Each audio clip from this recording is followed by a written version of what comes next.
Bien, señores, ya estamos de regreso aquí en... Hay dos noticias interesantes, dos comentarios hay que hacer. Miren, el caso de las dunas de Baní, toda la sociedad tuvo que levantarse en una ocasión para evitar que saquen arena, que saquen materiales para la construcción desde ahí. Ahora se ha otorgado un permiso para nivelar una parte, no sé si para construir realmente, pero eso es inaceptable. La sociedad tiene que estar de pie, especialmente la gente de Baní, de la provincia de Peravia, de Ocoa. ¿Qué es lo que pasa, señores?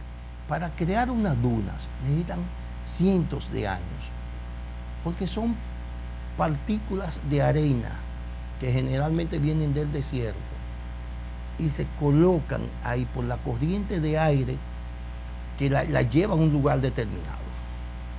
En este caso tenemos las dunas de Baní, que son como una especie de montañas naturales.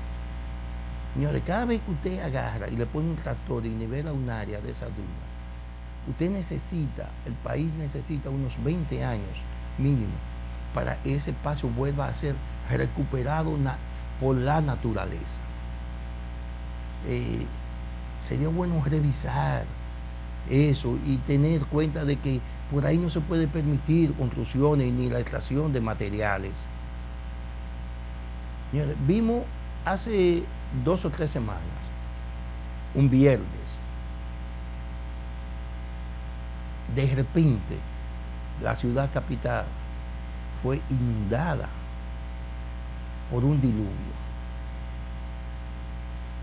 que, aunque la oficina de meteorología había advertido sobre que había una vaguada y otro fenómeno atmosférico que iban a producir lluvia, nadie fue capaz de prever la cantidad de agua que iba a caer. Y miren los resultados. Hubo, creo que 8 muertos con una repentina lluvia. Ese es el resultado de los daños que le estamos haciendo al planeta, de los daños que estamos haciendo al clima, de los daños al ambiente. Estamos descomponiendo el ecosistema. Y cuando una sociedad, y nosotros decimos, ustedes podrán decir en su casa, bueno, pero es que nosotros no somos el mundo. Sí, pero a nosotros nos corresponde poner nuestro granito de arena aquí, en República Dominicana. Y a otros les corresponde hacerlo desde sus respectivos países.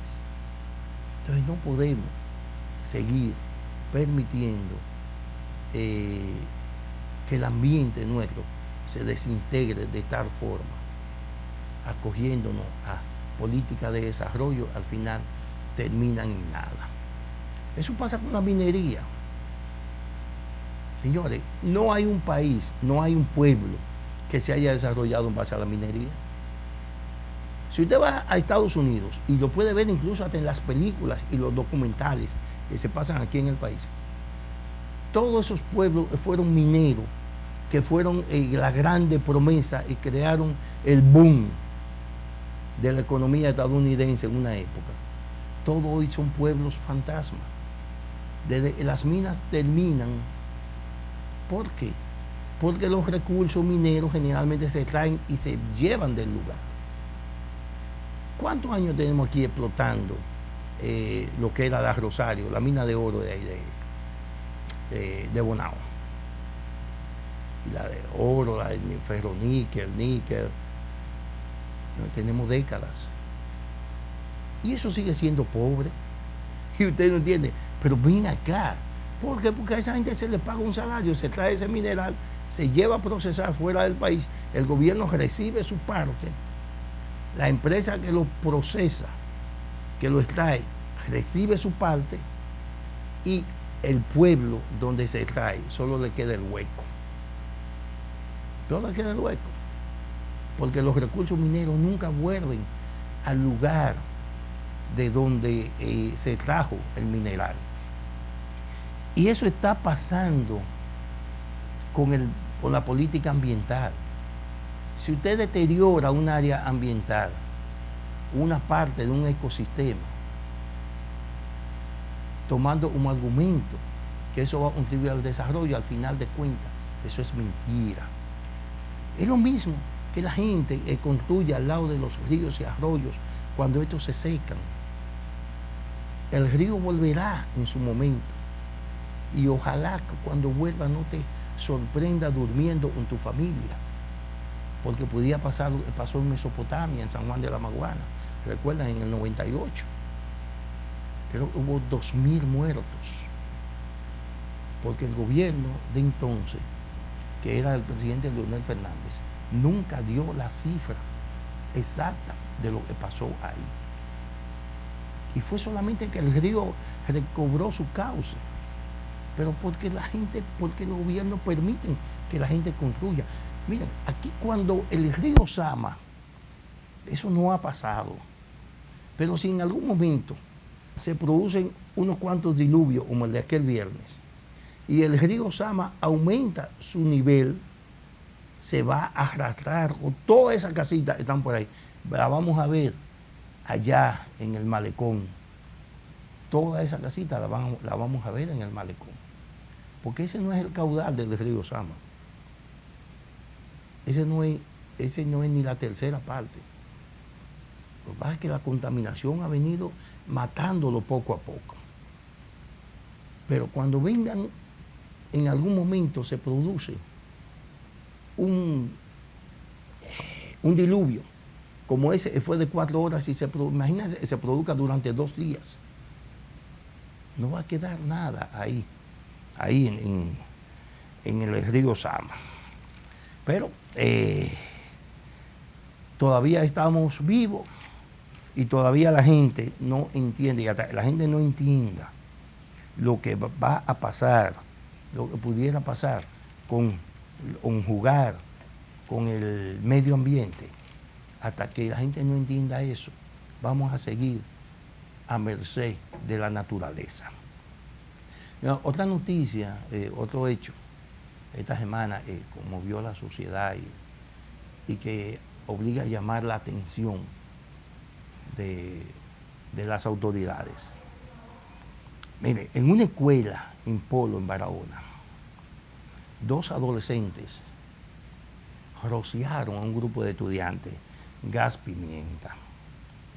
Gas pimienta del denominado Polis, que es un gas de fabricación estadounidense y que se puede conseguir en internet, incluso en algunos centros de autoadorno, y creo hasta en supermercados lo están vendiendo. Eso, aquí en el país no hay restricciones, y eso en su momento tuvo un boom, especialmente en las mujeres, que lo adquirían como mecanismo de protección ante el auge de la delincuencia.